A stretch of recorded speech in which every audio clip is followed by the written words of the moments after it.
In today's class, let us continue the history chapter, the Mughals and the Marathas.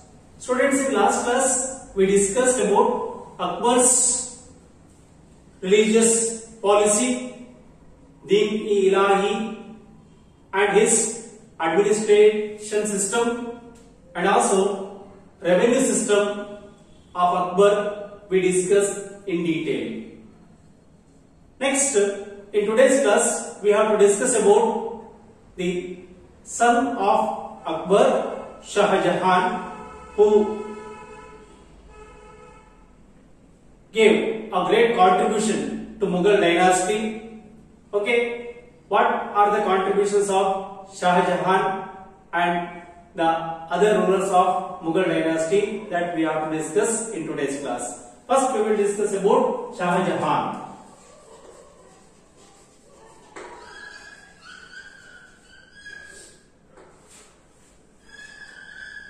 Shah Jahan. During the reign of Shah Jahan, the Mughal invasion on the South India continued. Okay, the Mughal continuously invaded over South India, and during the time of the rule of Shah Jahan also, Mughal rulers continued their invasion over South India. And during the time of the reign of Shah Jahan in Delhi, the Afghan ruler, namely Nobel Khan Jahan Lodi of Afghanistan, rebelled against Shah Jahan and he got defeated. Okay, Nobel Khan Jahan Lodi was defeated by Shah Jahan.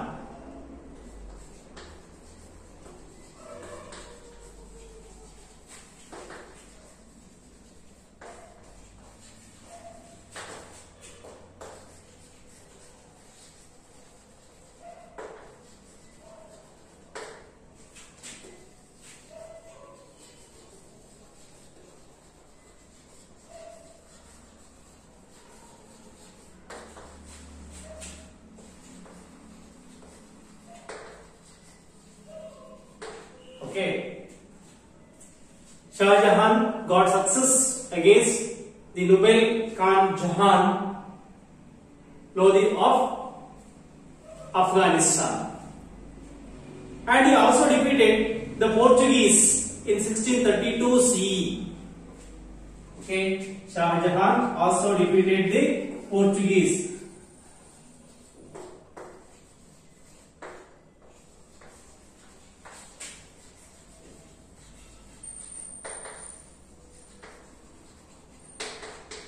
Shah Jahan also defeated the Portuguese in 1632 CE. Okay, and annexed, after defeating the Portuguese, Shah Jahan annexed Hooghly from them. Okay, from Portuguese he annexed, conquered Hooghly from Portuguese. Okay, and he took Ahmednagar under his control. Right, that is also one political achievement of Shah Jahan. He took Ahmednagar under his control. Okay, that is also one political achievement of Shah Jahan, and his relationship got spoiled with Sikhs and Bundels. Okay, his relationship spoiled with the Sikhs and Bundelas. Reason was Shah Jahan got control over Ahmednagar. Because of that reason, the relationship between Shah Jahan and the Sikhs and the Bundelas were spoiled. Okay, that was the reason.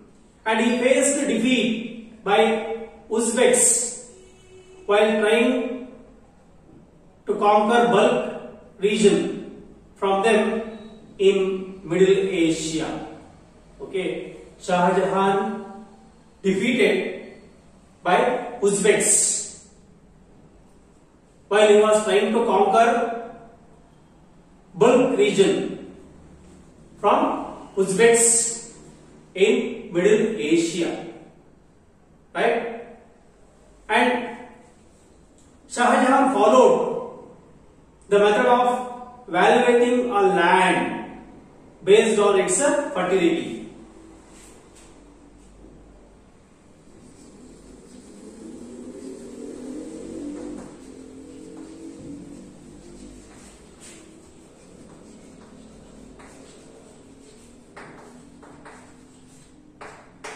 Okay, Shah Jahan followed the method of valuating a land based upon its fertility and fixed the land tax based on it. Based upon fertility, he fixed the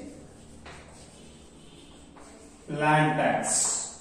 Okay, land tax is not same based upon the fertility of the land. It varies from one land to another.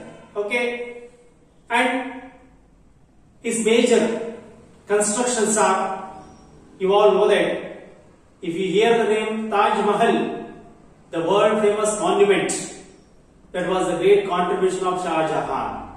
Okay, Taj Mahal and Red Fort of New Delhi and other important buildings are his contributions. The major buildings are the Taj Mahal and the Red Fort of Delhi are the major constructional works of Shah Jahan's period. Okay, along with these two, many other historical monuments are constructed by Shah Jahan. Okay, next, since he encouraged the art and architecture during his rule or during his reign, he is called as, his period is called as the golden period in the end. Okay, his period is called as the golden period, and in the end there was internal rivalries among his sons to succeed him. Okay, he had 4 sons. Okay, among that 4 sons, finally Aurangzeb succeeded to become the successor of Shah Jahan. Okay, because of the contributions and encouragement given by Shah Jahan to the field of art and architecture during his reign, his period is called as the golden period, and at the end of the Shah Jahan's time, there were internal rivalries among the 4 sons of Shah Jahan. Okay, and finally, among the 4 sons of Shah Jahan, Aurangzeb succeeded to become the successor of Shah Jahan. Okay. Now we have to discuss about Aurangzeb.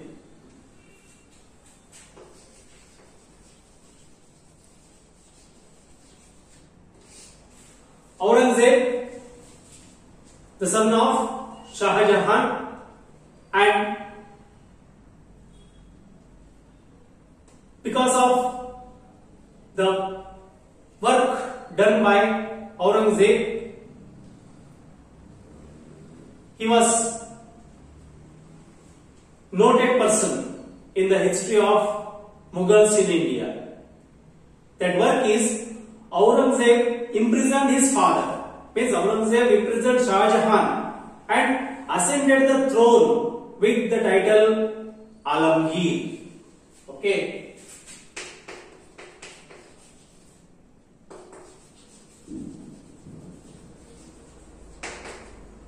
Alamgir was the title of Aurangzeb to become a king of Mughal dynasty. Aurangzeb, he imprisoned his own father and he ascended to the throne. Because of this work, I think he was a noted person in the rulers of Mughal dynasty. I think in the world history also such a personality is not there. Okay, to become a king, imprisoning the father, such incident is never mentioned in the history of the world. Okay, that work was done by Aurangzeb. It's not a good work. Okay, and he temporarily quelled the rebellious of Ahoms in the east and Uzufites in the northwest. Okay, he temporarily quelled the rebellious of Ahoms in the east. When Aurangzeb came to power, he faced the enmity of Ahoms from the eastern side of India and Uzufites from the northwest. And his decisions to imprison and dishonor Shivraj resulted in future attacks on Mughals. Okay, the decisions of Aurangzeb to imprison and dishonor Shivraj resulted in future attacks on Mughals. He had to face the revolts of Rajputs of Mewar. Okay, Aurangzeb had to face the revolts of Rajputs of Mewar.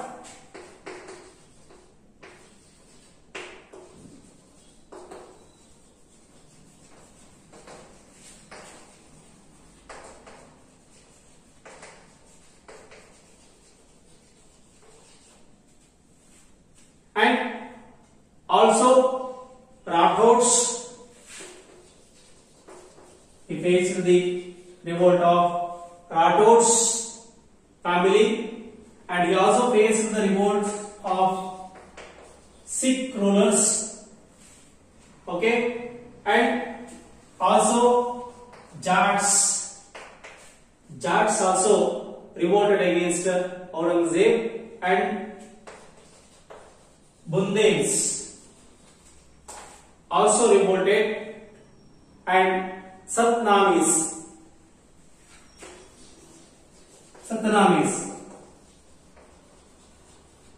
also revolted against Aurangzeb in the northern side. Okay, and he waged war against Adil Shahi of Bijapur and Nizam Shahi of Golconda and annexed them to his kingdom. Okay, Aurangzeb also waged war against Adil Shahi of Bijapur and Nizam Shahi of Golconda and annexed them to his kingdom.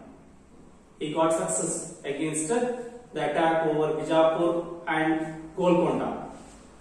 Finally, his enmity with powerful Rajputs led to the downfall of Mughals. Okay, the Mughals are completely destroyed from the history of India by Aurangzeb. Okay, he was the last powerful ruler among the Mughals. Okay, after Aurangzeb, there was a political anarchy in Mughal dynasty, and the Mughal dynasty rule was completely came to an end. And during the time of the rule of Aurangzeb, he developed enmity with the powerful Rajputs, and that was the main reason for the downfall of Mughals in India. Next, Aurangzeb attempted to implement the philosophies advocated in Quran strictly. Okay, he attempted to implement the philosophy advocated in the holy book Quran strictly. Okay, he tried to implement the philosophies advocated in Quran strictly, and many popular Hindu temples were spoiled during his reign. Okay, many popular Hindu temples were destroyed by the attack of Aurangzeb. During the time of his reign, many popular Hindu temples were destroyed, and he had prohibited sati system, musical performances, processions, gambling, consumption of liquor and ganja plant extracts in his kingdom. Okay, some bad systems are banned by Aurangzeb. That is good for the society of all the time. Okay, in that he prohibited such a system. Aurangzeb prohibited sati system, gambling also banned by Aurangzeb, and musical performances.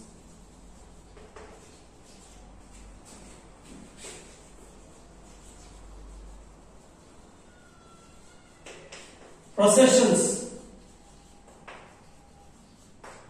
Okay, processions also banned by Aurangzeb, and consumption of liquor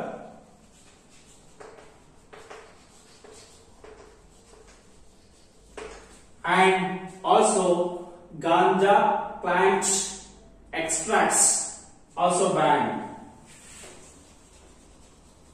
Ganja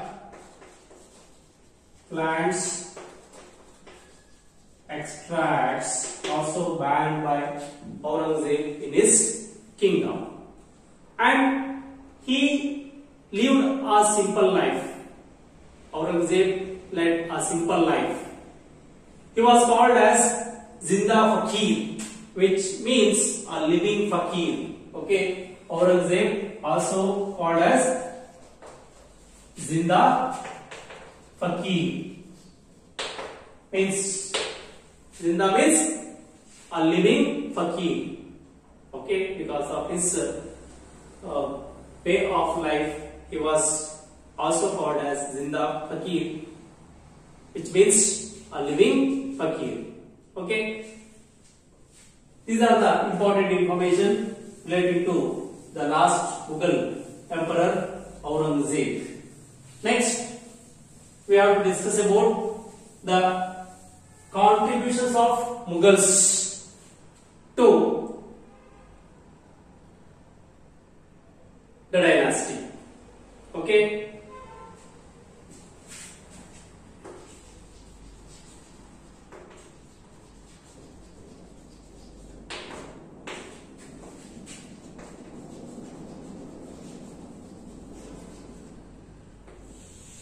contributions of Mughals. In that, first one is administrative contributions of Mughals. What are the administrative contributions done by or given by Mughal emperors that we have discussed now? Mughals who ruled India for more than 200 years. Okay, Mughals ruled India more than 200 years, have given important contributions to different areas. Okay, for different fields, they gave important contributions. In that, administrative field is also one. The Mughal rule was hereditary. Okay,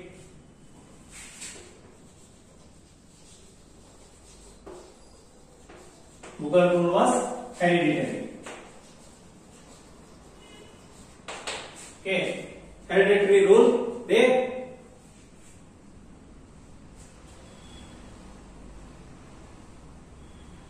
followed, and the power was centralized in the ruler, and he was the absolute ruler. Okay, power was centralized among the ruler. The power was centralized in the ruler. Okay, sorry. The power was centralized in the ruler, and the ruler or the king or emperor was the absolute ruler, and they considered themselves as emperors and called themselves as Badshahas. Okay, Badshahas means emperors. Okay,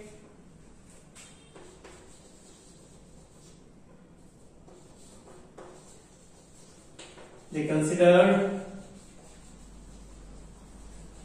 themselves as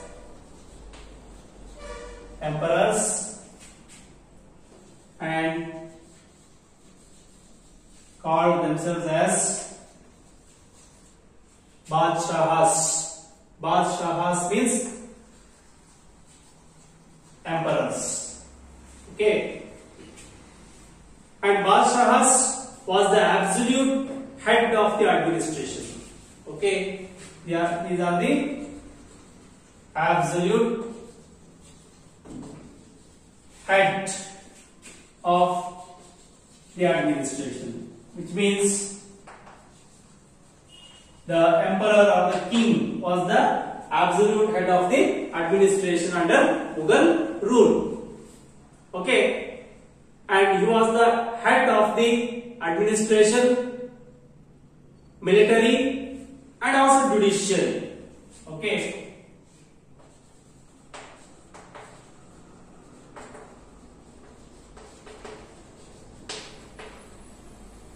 All the three were headed by Badshahs or emperors or the kings.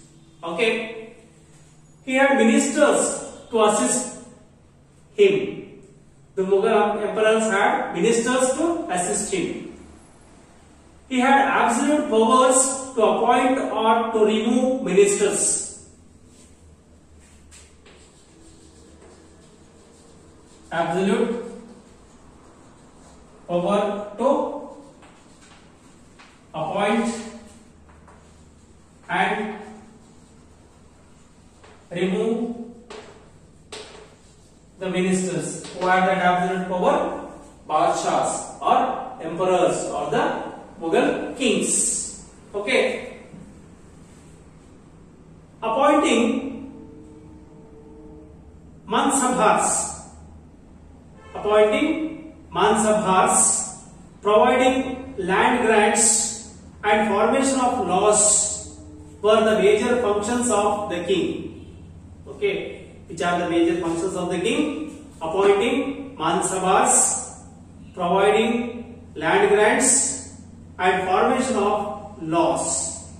Okay, are the major functions of the king. And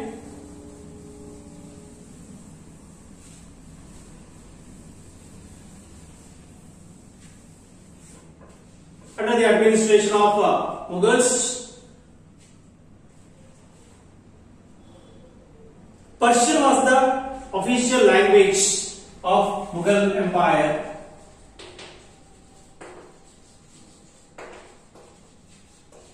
The official language of Mughal Empire was Persian,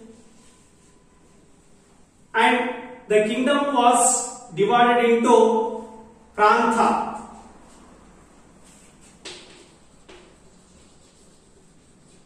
Kingdom was divided into Prantas and Sarkar and Paraganas. Prantas, Sarkars and Paraganas are the divisions of the kingdom under Mughals. Okay. Then Vakil, Diwan, Mir Bakshi and Mukhya Sardar were the important ministers at the central government. At the central government were the ministers. Vakil, one major minister, then Diwan, then Mir Bakshi. Okay. Vakil, Diwan, Mir Bakshi and Mukhya Sardar. These are the major or important ministers at the central government, and they are assisted by officers like Rajyapal, Bakshi, Vakyanavis, Kotwal, Fauzudhar, Amal Gujar and Batikji. Okay, these are the assisting officers to Mughal emperor or the king or Badshah. Who are they? Bakshi, Rajyapal, Vakyanavis, Kotwal, Fauzudar, Amal Gujar and Batikji. Okay, this is about the important information relating to administration of Mughals. Next, under the contributions of Mughals, we have to discuss about revenue system of Mughals. Okay, about revenue system of Mughals and other contributions of Mughals to different fields we will discuss in the next class. Thank you.